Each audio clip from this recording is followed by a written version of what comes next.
മുണ്ടത്തിക്കോട് ദുരന്ത പശ്ചാത്തലത്തിൽ പത്തനംതിട്ട ചന്ദനപ്പള്ളി വലിയ പള്ളി പെരുന്നാളിന് വെടിക്കെട്ട് ഉപേക്ഷിച്ചിരിക്കുന്നു. വെടിക്കെട്ടിന് കരുതിയ തുക ജീവകാരുണ്യ പ്രവർത്തനത്തിന് നൽകാനാണ് തീരുമാനം. മാതൃകാപരമായ തീരുമാനം. മെയ് 7-8 തീയതികളിലാണ് പ്രധാന പെരുന്നാൾ.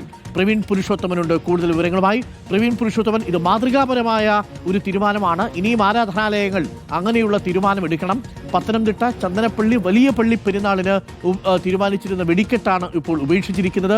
വെടിക്കെട്ടിന് കരുതിയ തുക ജീവകാരുണ്യ പ്രവർത്തനത്തിന് നൽകാനാണ് തീരുമാനം. അന്തരീക്ഷത്തിൽ 10-20 മിനിറ്റ് നേരത്തെ സന്തോഷത്തിനു വേണ്ടി പൊട്ടിച്ചു കളഞ്ഞ് അപകടകരമായ രീതിയിൽ അവ മരുന്നൊക്കെ നിറച്ച് അങ്ങനെ ക്രമീകരിക്കുന്നതിന് പകരം സാധാരണക്കാരായ മനുഷ്യരുടെ കൈകളിലും അവരുടെ ജീവിതത്തിൽ ഒരു പ്രതീക്ഷയായിട്ടും ഈ പണമൊക്കെ എത്തിയാൽ എത്രയോ സന്തോഷം. അതല്ലേ ഭഗവാന് താല്പര്യം. പ്രവീൺ പുരുഷോത്തമനുണ്ട്. പ്രവീൺ പുരുഷോത്തമൻ, മാതൃകാപരമായ തീരുമാനമാണ്. മുണ്ടത്തിക്കോട് ദുരന്തത്തിന്റെ പശ്ചാത്തലത്തിലാണോ പള്ളിയുടെ കമ്മിറ്റി അധികാരികൾ ഇങ്ങനൊരു തീരുമാനമെടുത്തത്? ആ കമ്മിറ്റി അധികാരികളെ നമുക്ക് ഹൃദയം തുറന്ന് അഭിനന്ദിക്കണം. പ്രവീൺ.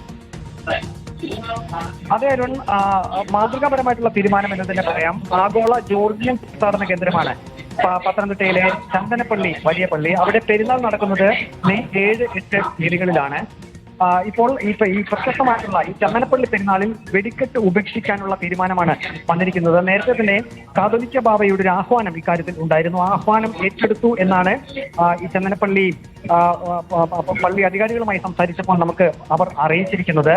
ഈ വെടിക്കെട്ടിനായിട്ട് നീക്കിവെച്ച തുക ജീവകാരുണ്യ പ്രവർത്തനങ്ങൾക്ക് വിനിയോഗിക്കുമെന്നും അവർ അറിയിച്ചിരുന്നു. നേരത്തെ തന്നെ കാതോലിക്ക ബാവ നിർദ്ദേശിച്ചിരുന്നത് ഈ മലങ്കര സഭയുടെ പള്ളികളിൽ ആഘോഷങ്ങൾ ലളിതമാക്കണം.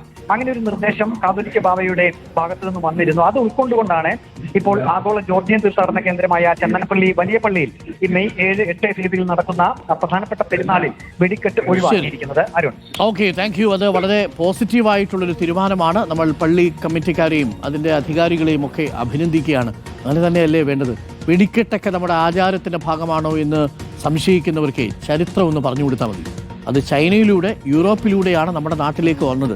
അതിനു മുമ്പൊന്നും ഈ വെടിക്കെട്ടെന്ന് പറയുന്ന സംഭവമേ കണ്ടുപിടിച്ചിട്ടില്ല. ചൈനക്കാരാണ് കണ്ടുപിടിച്ചത്. പിന്നെ എങ്ങനെ നമ്മുടെ ആചാരത്തിൻ്റെ ഭാഗമാവും?